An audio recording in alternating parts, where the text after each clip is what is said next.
Hey, welcome to Lose Small Seeds into UK Jazz Dance.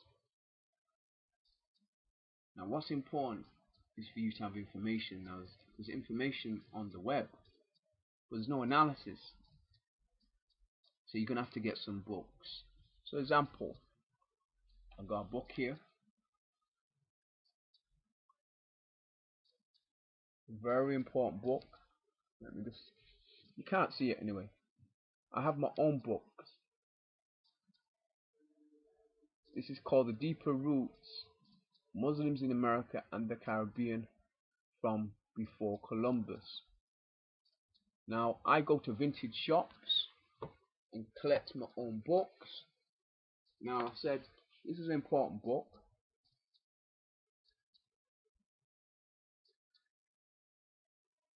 It says the 50s people of South Africa. Very important book.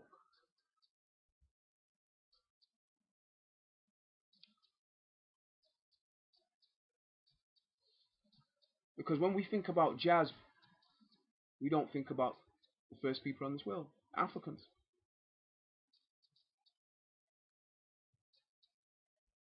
Was there Africans in the US? Of course. Not acknowledged. Then, the book, Black Victorians, Black People in British Art, 1800 to 1900. There was an exhibition done in Manchester that I went to. Many people wouldn't have seen it, because the exhibition only happened in Manchester and happened in Birmingham, and that was only in 2005. Now, this is an important book to read, because it gives you an insight to why blue small seed UK jazz dancers come.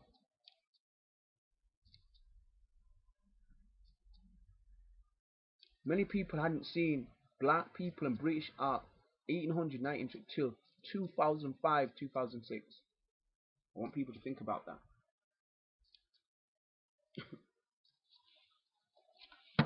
This is a very important book.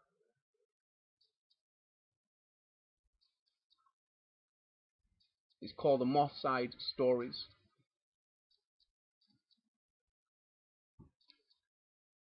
And what it gives you an indication into the heart of the community music scene that's not been written on by any journalist. This is an important Bible book to get to understand UK club jazz dancing in Manchester. Important Bible. I read magazines that are around. Yeah. I like this one. Wax Poetics. You know why? It writes on a deeper level, gives you a deeper root of knowledge. If you're a connoisseur of soul, of jazz, of hip hop, you get this magazine. Serious.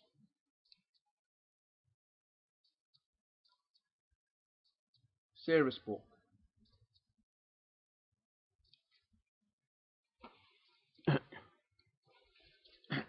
This is a definitive book written on UK club jazz dance history.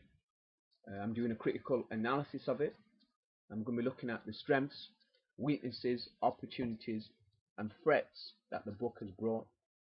Now it's been used in education. That's a positive and negative thing, because the cultural heritage is not known, and there's not cultural ambassadors out there like me who come from a cultural heritage perspective. A lot of work. So the book called From Jazz Funk Confusion to Acid Jazz: The History of UK Club Jazz Dance. And what it has oral histories been written down, but the unfortunately didn't have cultural heritage, and it has no analysis. It has a good write-up by Robert Sparrows Thompson, a very, very open and frank account by Snowboy. That's why I actually went to work alongside him to bring the cultural heritage to the art form, because he did a hell of a lot of work, and I love his honesty. He was very transparent about his biases, etc., etc. An important book to get, but it needs analysis.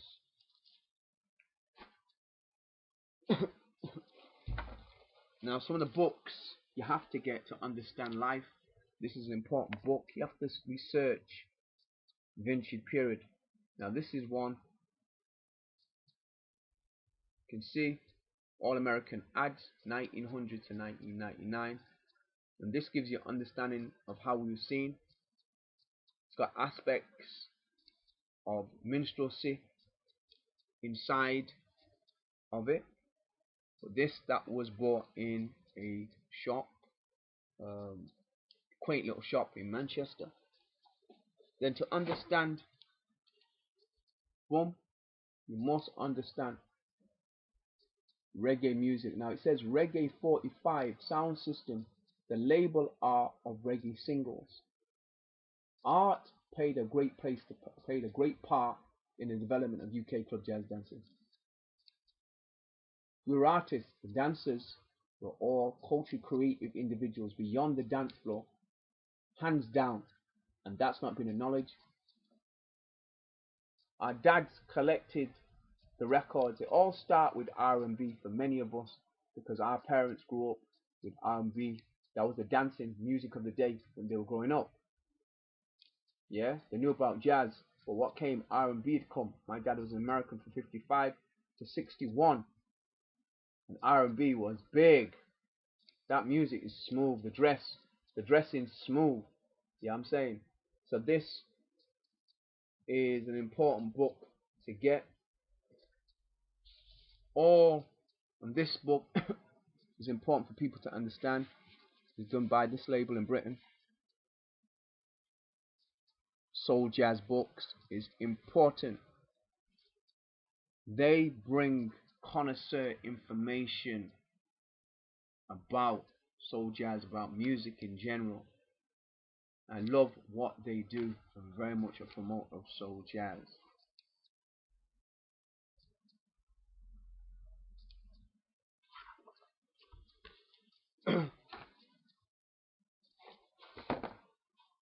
Then I've identified to you, you have to look at the, let me just sort that out, right? Okay. You have to look at the African. You have to look at the symbolism in the art, the music, the literature, the dancing. This is called the mass dances of West Africa. This book gives you understanding of our art. We already use art already for symbolism, and you see that in our fashion. So when you see our fashion, our DNA reflects our memories. Important book, this book here.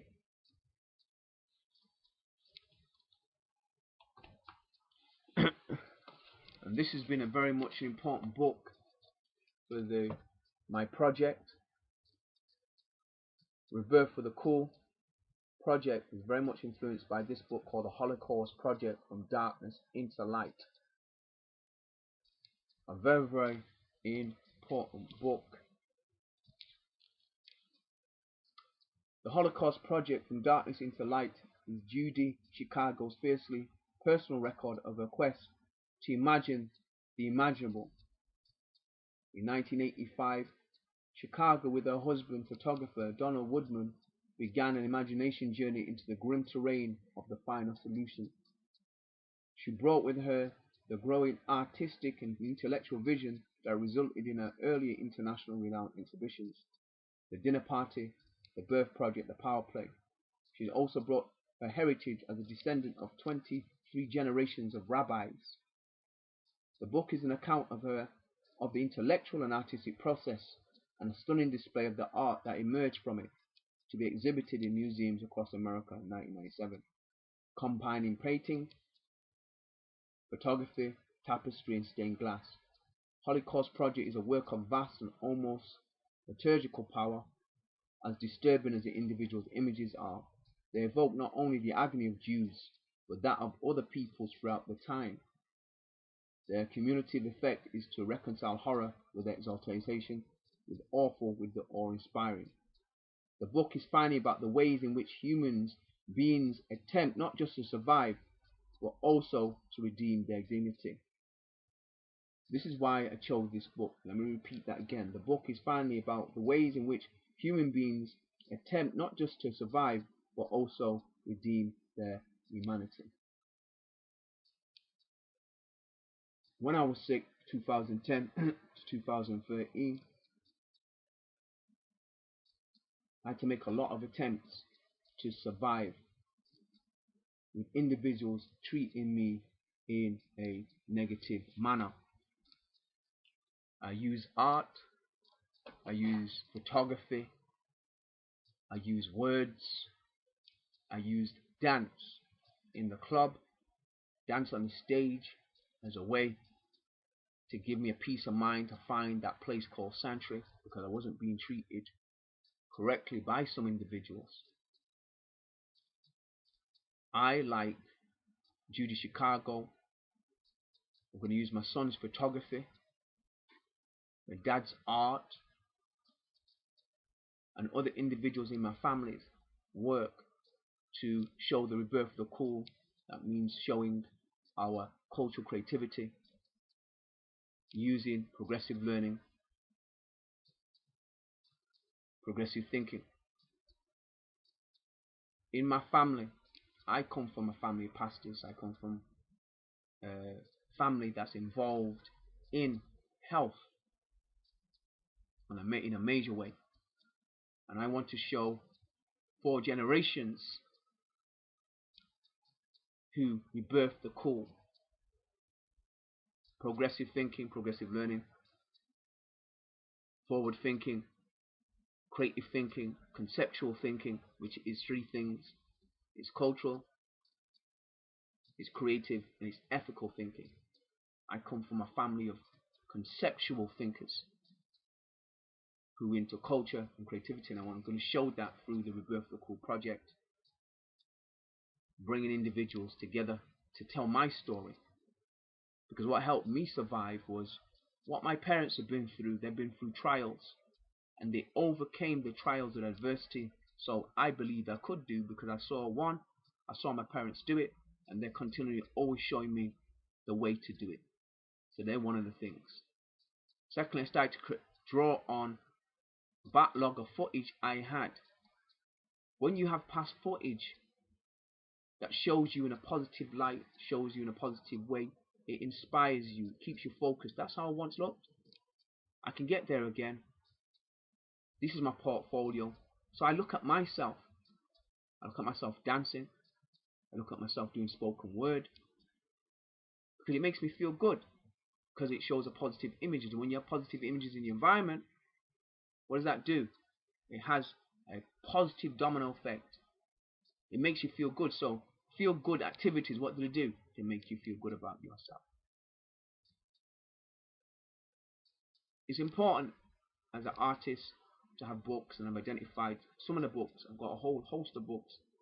I lost 95% of my books in a fire in 2012. I have to start again.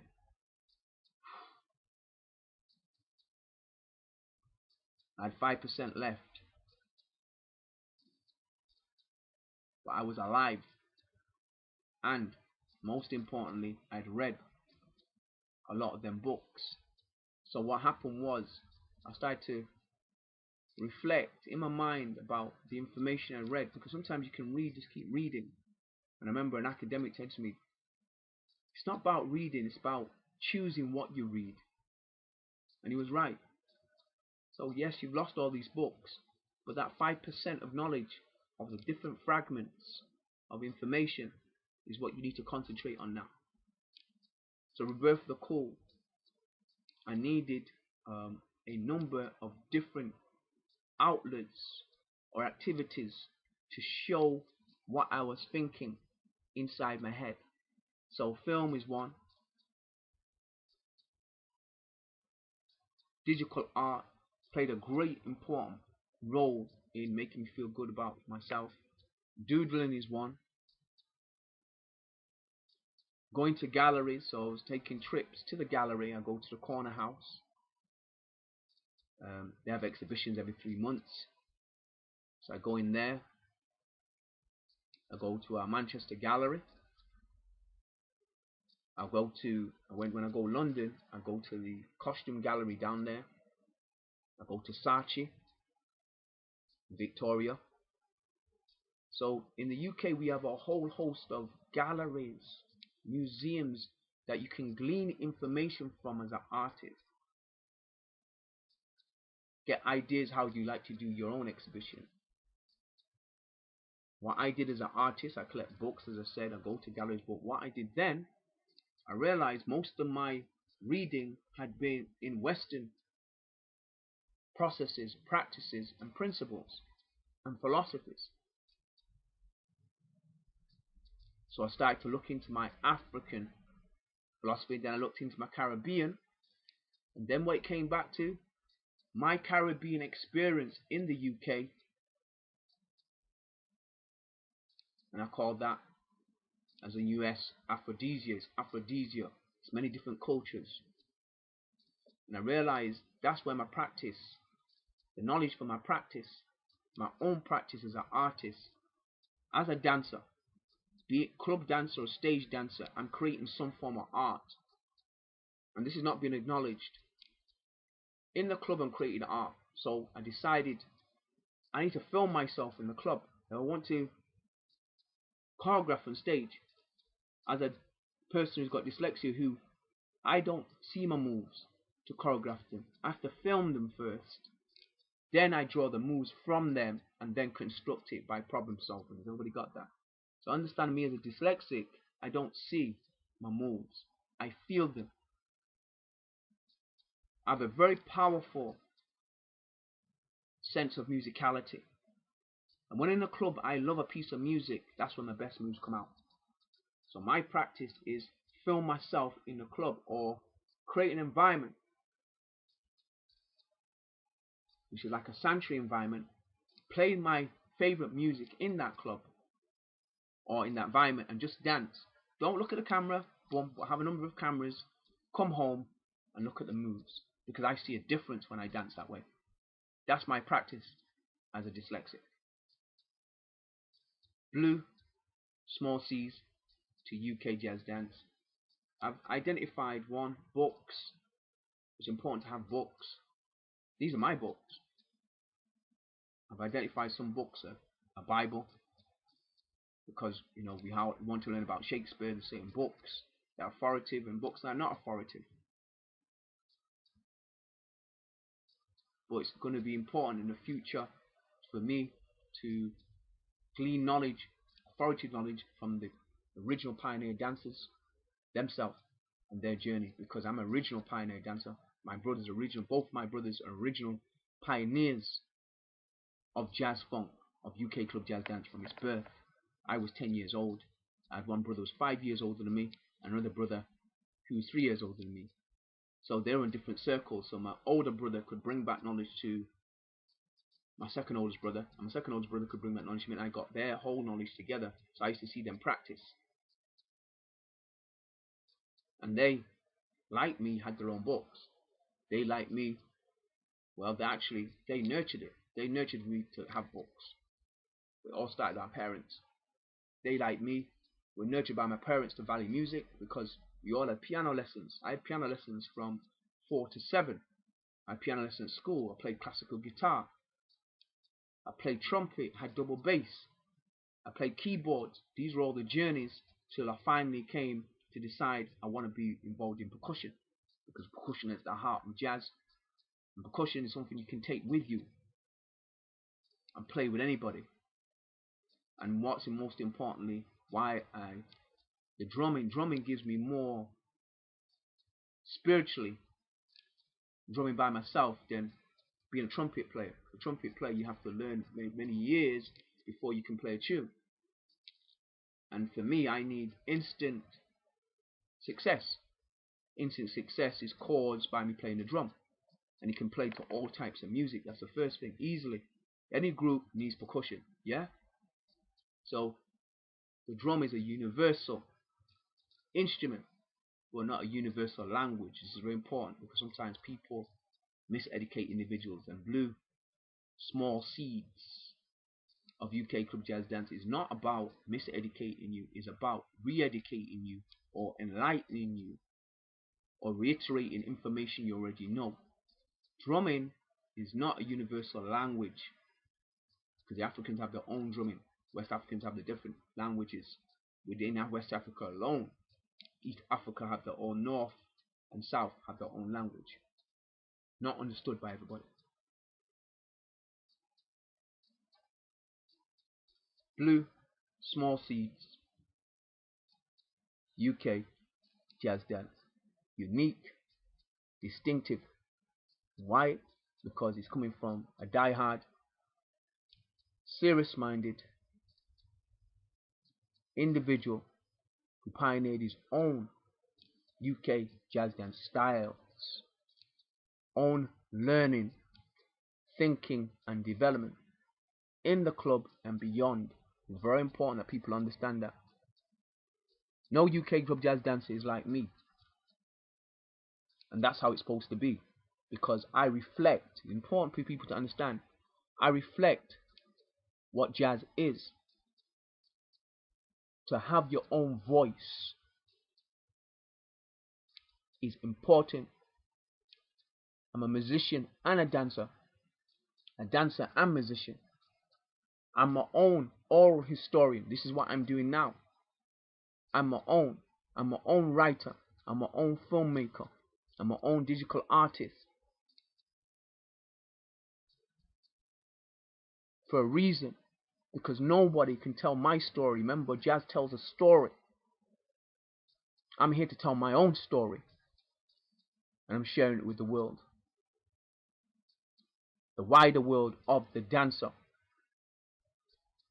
We're no different from ballet dancers. We're no different from contemporary dancers. We're no different from jazz dancers. And all these styles I've done, besides ballet, I've done all them styles on a professional level. But I've done jazz ballet on a professional level. We're no different, but we're treated differently. We're treated as second class, third class, fourth class citizens in the world of dance. If you look, even on Wikipedia, UK club jazz dancing, old school jazz dancing is actually there. Actually, I take that back. I was about to say something there. But it's not identified as a freestyle live improvisational art form that's interpretive. The improvisational art forms, we're not put under that, but we are an improvisational art form. And it's live. Being a club, being a stage, and it creates art. It's a social dance. But I'll tell you, in this world, it creates art in the club. And the dancers bring their art before they come in the club. They create art while they're in the club. Do you understand? They bring entertainment.